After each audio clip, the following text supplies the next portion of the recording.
Thank you. To ask the Scottish Government whether Scottish publicly owned infrastructure such as Prestwick or Wick John O'Groats airports has been used by the US Air Force for the recent strikes on Iran. Cabinet Secretary. May I thank Mercedes Vialba for her question. Glasgow Prestwick Airport and some Highlands and Islands Airport Limited airports are an important stopover point for many air forces, including the UK's Royal Air Force and other NATO partners such as the United States, and have been for many years. This is in line with UK law, international aviation standards and long-standing agreements between allied nations. Prestwick is a civilian facility, and there are, of course, a plethora of military bases available to the United States in the Middle East. We have no information on whether any aircraft that passed recently through Scotland or whatever nation were involved in operations against Iran. That said, we believe it's essential that all nations abide by the international rules-based system. The events in Iran over the last few days do not suggest to us that the United States and Israel have done this. It's also the case that the UK Prime Minister has said that UK military bases must not be used in US or Israeli offensive operations against Iran.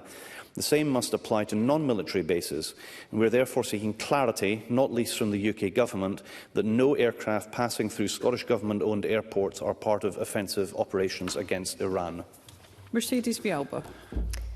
I thank the Minister for his response, and I welcome the First Minister's statement yesterday which questioned whether the US and Israel have abided by the international rules-based system with their strikes on Iran, and I'm pleased to hear the Minister repeat that today. The Prime Minister is right not to involve the UK in those strikes, but does the Scottish Government agree with the mounting legal expert opinion that those strikes were unlawful?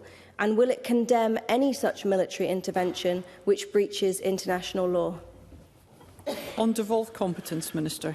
Well, the Scottish Government is very clear in our support for international law, but Mercedes Vialba will have to accept the fact I'm not a lawyer, so I'm not in a position to judge. But the First Minister has been absolutely clear about the concerns that we have about the nature of the offensive action conducted by the United States and Israel. Specifically to the question, presiding officer, may I draw the attention to Mercedes Vialba that non-UK military flights required to obtain diplomatic flight clearance from the UK Ministry of Defence in order to fly and land in UK airspace, and of course that aviation, national security and defence are all reserved issues. But notwithstanding that, we are seeking clarity and information from the UK Government that no aircraft have passed through Scottish Government-owned aircraft as part of offensive operations against Iran. Mercedes Vialba. I thank the Minister for his response and remind him that in 2024, following public pressure and intervention from then First Minister Humza Yousaf, the Scottish Government confirmed that Scottish Government-owned Prestwick Airport had taken the decision not to conduct further business with the Israeli Air Force. Given the First Minister's publicly stated concerns at the escalation of the US-Israel strikes on Iran and his call for diplomacy, de-escalation and a return to negotiations, will the Scottish Government now act again to ensure that publicly owned infrastructure, such as these airports, are not used by the US in this war?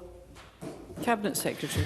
Thank you. Well, I think I've already answered that question to Mercedes Vialba. We have made approaches to the United Kingdom Government to seek clarity, because we want to be assured that no aircraft passing through Scottish Government-owned airports have been part of offensive operations against Iran. I've now said that twice. We're in the process of establishing that, and should there be any updates to that question, I'd be happy to keep Mercedes Vialba and other members of the Chamber updated.